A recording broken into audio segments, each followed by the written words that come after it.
Los que creyeron que sembrando mentiras y calumnias por doquier iban a desacreditar a nuestro pueblo, se equivocaron.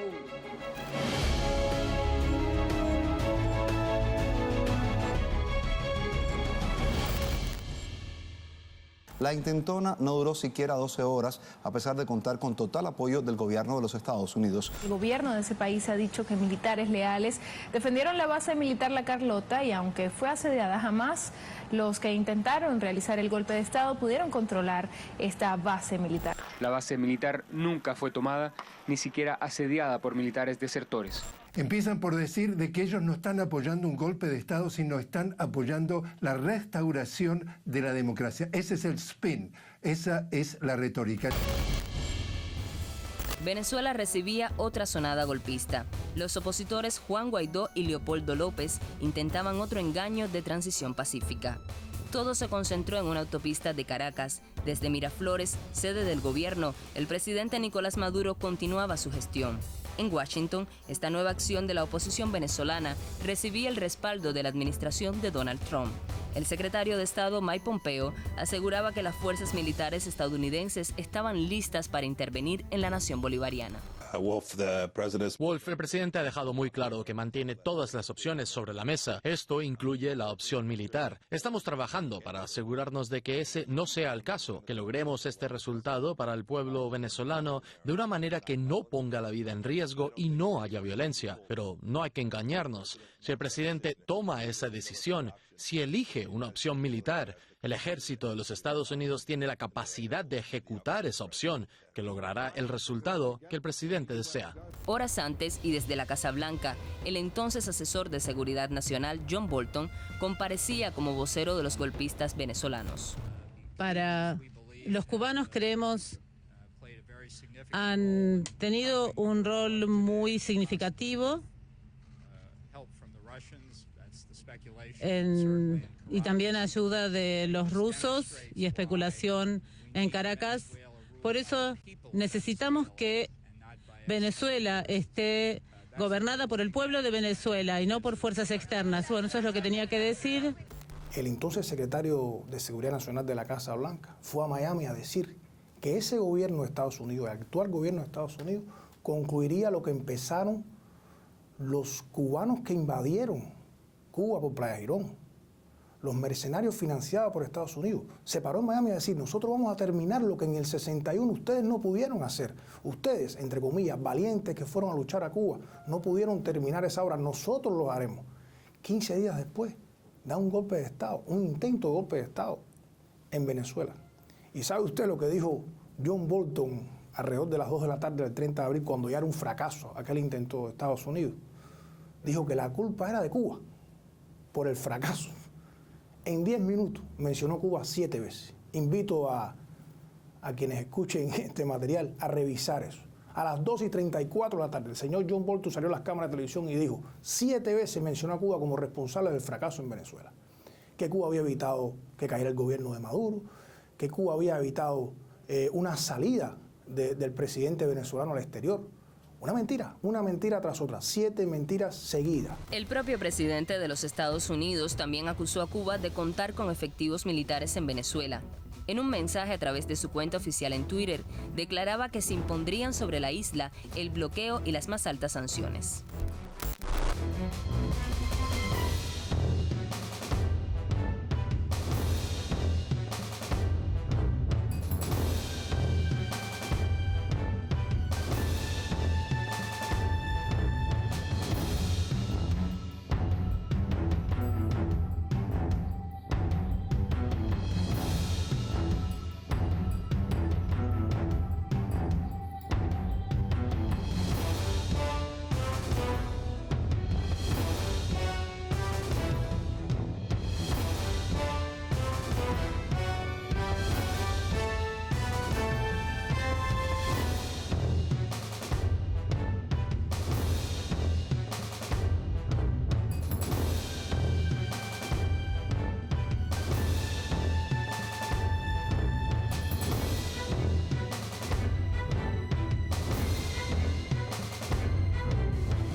Las guerras convencionales, diríamos, realmente no son del gusto de los pueblos ni del gusto de la mayoría, ¿no? Y entonces, después de, digamos, golpes de Estado sangrientos como en Chile, los golpes de Estado en Argentina, en Uruguay, en Paraguay, se tomó una modalidad nueva en los años más recientes, y ha sido a través de las campañas mediáticas, a través de los medios de prensa, a través también de los parlamentos, a través también del sistema judicial de los países, del sistema electoral. De esa manera, digamos, pacífica, tratan de cambiar los sistemas progresistas que favorecen a la mayoría. Los gobiernos como el imperialismo yanqui y sus aliados, saben que mientras más beneficios se le lleve a la población, mientras mayor educación tengan nuestros pueblos, pues entonces sigue creciendo esa conciencia, decía Chávez, la conciencia del deber social del pueblo, que entonces hace que nuestros pueblos resistan y hagan todo lo que tengan que hacer para no volver al capitalismo, para no volver a los gobiernos neoliberales. Entonces el imperialismo y sus aliados saben que atacando allí, y por eso la guerra económica, por eso el bloqueo económico, así como a Cuba, a Venezuela, para tratar de limitar los recursos y que los programas sociales no se pudiesen desarrollar. Es lo que ellos quisieran, que el pueblo entonces cayese en desesperos. Las misiones sociales en Venezuela iniciaron en el 2003. 4 años antes, durante los deslaves en el estado de Vargas, una brigada médica cubana llegó allí para prestar atención sanitaria a los afectados. Desde entonces, el acceso a la educación, a la salud, la cultura, a una vivienda y el rescate de las tradiciones de los pueblos es un hecho que contradice la propuesta neoliberal para la región. A pesar del bloqueo económico, a pesar de la gran guerra financiera, todas las limitaciones que nos han generado, los programas sociales y sobre todo los que se llevan a través del convenio Cuba-Venezuela no han disminuido para nada. Ellos van a seguir atacando por allí, pero nosotros vamos a seguir fortaleciendo las relaciones. Ante cada ataque, mientras más fuertes son los ataques del imperio con sus aliados, mayor es la unidad entre nosotros. Estados Unidos intenta manipular la opinión pública internacional para acentuar la idea de efectivos militares de Cuba en Venezuela, con el propósito de justificar su apoyo a los intentos de golpe de Estado en ese país para derrocar al gobierno bolivariano de Nicolás Maduro.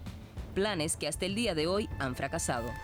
Bueno, no creo que hay apoyo de las fuerzas militares a Maduro, sino que creo que es miedo porque hay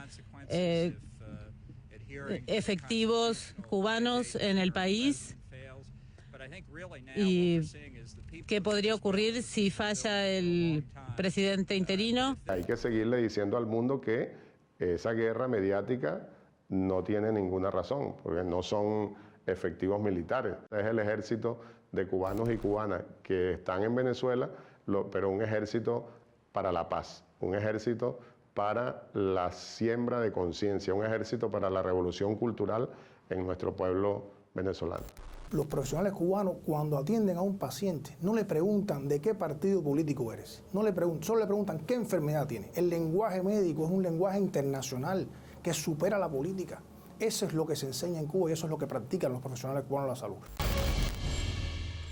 La relación de Cuba y Venezuela, desde el punto de vista de la cooperación, de la integración, también de los intereses ideológicos, también vamos a decir, que apuntan hacia el socialismo, o sea, favorecer a los pueblos, resulta desagradable para los grupos de poder que siempre han estado con las riquezas, con los recursos naturales, los recursos económicos en las manos, especialmente para Estados Unidos, que tiene intereses marcados en la región, digamos por el petróleo, que todos sabemos que Venezuela tiene las mayores reservas de petróleo en el mundo, comprobadas. El llamado oro negro constituye la gran ambición para la administración de Donald Trump. Venezuela ocupa el primer lugar a escala mundial entre los países con mayores reservas certificadas de petróleo. With respect to the Cubans, we've had the opportunity to communicate to them that we find it unacceptable that they're protecting this thug. You've seen the actions that the State Department has taken in terms of Helms-Burton Act waivers that we no longer have in place. We're about to put another set of restrictions in place. The President has communicated that we're going to continue to raise the cost for this malign activity that the Cuban government is engaged in. It's the same kind of human rights violations that there are inside of Cuba today. They are now foisting on the Venezuelan people, all for 50 or 75,000 barrels a day of sub-market priced crude oil. That's unacceptable, and we're going to raise the cost for the Cuban leadership if they continue to engage in this behavior. Lo que hace Estados Unidos es repetir mentiras para convertirlas en verdades, o que se perciban como verdades. Empiezan por decir que tenemos más de 25.000 tropas en Venezuela. Cuba, reitero lo que se ha dicho, no tiene tropas en Venezuela. Cuba no participa en maniobras militares ni de seguridad en Venezuela. Sí tenemos un gran número de cooperantes, médicos, otros profesionales. Contribuimos como lo hacemos con todos los países del Caribe, con gran parte de los países de América Latina, con más de 60 países. Sin embargo, adjudicar la responsabilidad del fracaso de la estrategia de Estados Unidos hacia Venezuela, hacia Cuba, cumple el doble propósito de buscar una matriz de opinión de que Cuba es un agente desestabilizador, que Cuba contribuye al desorden regional. El rescate de un veterano republicano como Elliot Abrams, con un pasado de mentiras en la política exterior estadounidense, orienta la nueva estrategia de la Casa Blanca hacia Venezuela y su petróleo, con la pretensión, esta vez, de truncar el intercambio energético entre la nación bolivariana y la isla caribeña. Ha dicho que no habrá un capitán de barco en el mundo, que no habrá un barco en el mundo, que no habrá una compañía que ose transportar petróleo de Venezuela a Cuba. Así lo dice. ¿Con qué derecho? Con ninguno. Pero en base a amenazas, en base a presiones, a sanciones crueles contra quien ose hacer eso. Y de luego que detrás de esto hay todo. Se han robado literalmente los activos de Venezuela en Estados Unidos. Han congelado miles de millones de dólares que tenía Estados Unidos. Así, de un día a otro, con la firma del presidente y a veces sin la firma del presidente. En medio de este escenario de manipulación de la opinión pública, de ataques, sanciones y bloqueos económicos, Cuba y Venezuela refuerzan el intercambio en más de 1.400 programas sociales y de cooperación. Somos conscientes de los grandes ataques que han recibido los médicos, las médicas cubanas, y no solo en Venezuela, sino incluso en otros países donde el imperio con sus aliados lograron hacer retroceder proyectos progresistas, ¿verdad? Entonces, bueno, en Venezuela seguiremos fortaleciendo ese convenio, seguiremos recibiendo a los médicos, a las médicas, a todo el personal de salud, como dije, también en todas las demás áreas, porque ese convenio nuestro, Cuba-Venezuela, nos va a permitir seguir resistiendo y venciendo.